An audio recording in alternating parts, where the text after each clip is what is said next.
BJP কর্মীরা আছেন তাদের হৃদয়ে তাদের মাথায় একটাই নাম আছে কৈলাস মিশ্র, তার বাইরে কোনো নাম নেই। এবং তার প্রমাণ এই তো আজকে যারা জয়েন করছেন নাম দীপক চৌধুরী। দীপককে জিজ্ঞেস করবেন তো, দীপককে আমি ফোন করতে গেছি, আমরা কেউ বলেছি না, সে বলেছে दीपक कि भैया आप युवा को चेंज कर सकते हो, अच्छा बना सकते हो, इसलिए हम आपके साथ हैं। ये बीजेपी वाले तो फोन बंद कर लेते, इनके साथ बातचीत करेंगे। প্রথম দিন নাম ঘোষণা হয়েছে, একদিন পরে উইকেট পড়ে গেল। সেকেন্ড বার নমিনেশন করেছেন, আজকে আমার উইকেট পড়ছে। থার্ড উইকেট ইলেকশনে আগে দিন দেবো, বলে দেবেন ওনাকে। থার্ড উইকেট ওনার 3টে উইকেট হয়তো একটা স্ট্যাম্পে, একটা বললো সেকেন্ড থার্ড ইলেকশনের আগে দিন। তার সঙ্গে যিনি ঘুরছেন বড় বড় নেতা আছেন, তারা বিজেপি প্রার্থীকে ছেড়ে বালি বেস্ট বালি করার জন্য শপথ নিতে আমাদের সঙ্গে আসবে। আজকে বলে দিলাম, বালির বিজেপি প্রার্থীকে মানছেন না। বালি বেরু লিলুয়া যারা কাজ করে তারা জানে এই প্রার্থীটা 4 তারিখ 3টে পর মোবাইল বন্ধ করে নেবে, আর তার পাশে হেল্প করে আমরাই দাঁড়াবো, আমরাই হেল্প করবো তাদের। কেন? সে যে কোনো দল করুক, সিপিএম বিজেপি যে কোনো দল, তার বালি বেরুর লিলুয়া যারা থাকে তাদেরকে আমি প্রণাম জানিয়ে বলছি, সে সমস্ত দলের কর্মীকে, আপনি যে কোনো দলে থাকবেন আপনার কিছু হবে না। আপনার ভালোবাসা আপনাকে আশীর্বাদ দিয়ে, আপনার আশীর্বাদ নিয়ে যে কাজ করবে তার নাম আপনার ভাই কৈলাস মিশ্র। এবং তাই তাদের দুহাত তুলে আশীর্বাদ পাচ্ছি, তাদের ভালোবাসা পাচ্ছি। এবং এখন অব্দি তো স্পেশাল 26 দিইনি, তার আগে অনেক কিছু হয়েছে, আজকে তো স্পেশাল 26 দিয়েছি। বালির মানুষ বেলুর লিলুয়া মানুষের পাশে যখন যাবে না, এই যে কাজ যখন আটকাতে লেটার দিয়েছে, তখন তারা বলেছে না আর আমি বিজেপি করবো না, আমরা তোমার সঙ্গে থাকবো, কাজ করবো। ঠিক আছে তো? চলো স্লোগানটা ভালো করে, বন্দে মাতরম, বন্দে মাতরম, তৃণমূল কংগ্রেস, মমতা ব্যানার্জি, অভিষেক ব্যানার্জি, মামাটি মানুষ, জয় বাংলা,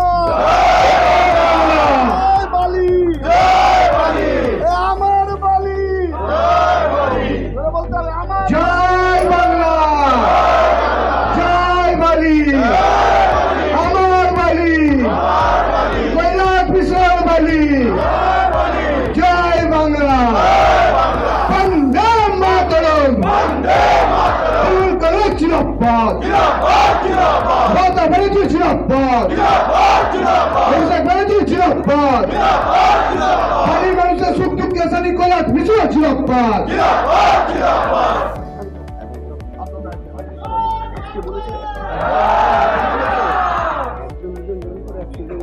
একজন দুজন নাকি জয়েন করে, একটু ওই ভিডিওটা নিয়ে নেবেন। এই দীপক সঙ্গে কারা কারা এসছো, দীপককে সাথ করবো না, হাতে ছাড়িয়ে দেখবে নি যারা দীপক সঙ্গে এসছে, একটু দিয়ে দেবেন। আরে জানেন ছাড়ো জানেন এবং বিজেপি নিয়ে, মোদী সরকারকে নিয়ে সবাই মোদির দিকে যাচ্ছে। হঠাৎ আপনারা টিএমসি জয়েন করলেন কেন বিজেপি?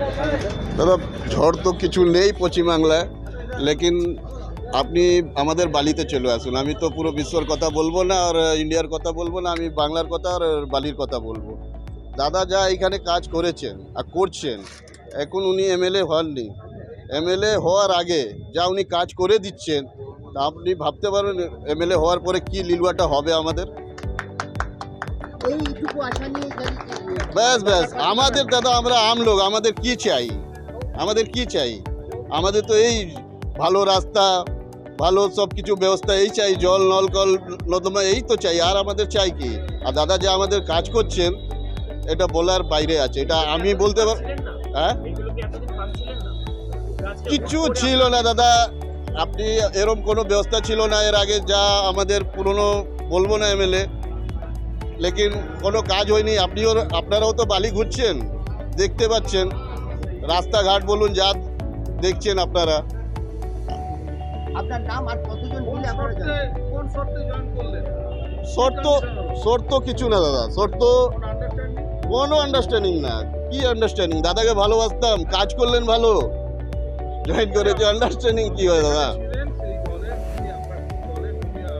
হ্যাঁ, আমি আগে মন্ডল ছিলাম, সেক্রেটারি ছিলাম। হ্যাঁ। কে ভয় দেখাবে দাদা আমাদের? না না না না না না না না না না না না না কি না না, এটা ভুল, অনেক বড় ভুল। যে বলছে অনেক বড় ভুল, ঠিক আছে, এইটা অনেক বড় ভুল। না না, অনেক বড় ভুল, এটা অনেক বড় ভুল। হ্যাঁ, 100%। হ্যাঁ হ্যাঁ হ্যাঁ, 100%। মোটামুটি 50-60 জন, 60 জনের কাছাকাছি হবে। হ্যাঁ, কর্মী ছিলাম আমরা। আমি কেউ এর মধ্যে পোস্ট আছে, যেরকম অভিমন্যু আছে। কথা কি বলার আছে? কিছু কথা বলার নেই। এটা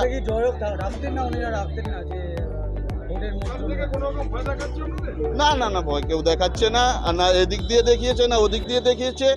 সব কর্মী কাজ দেখেছে, ভালো দাদা কাজ করছে, এই জন্য আমরা টিএমসি জয়েন করলাম। দীপক চৌধুরী, লিলুয়া পটুয়াপাড়া।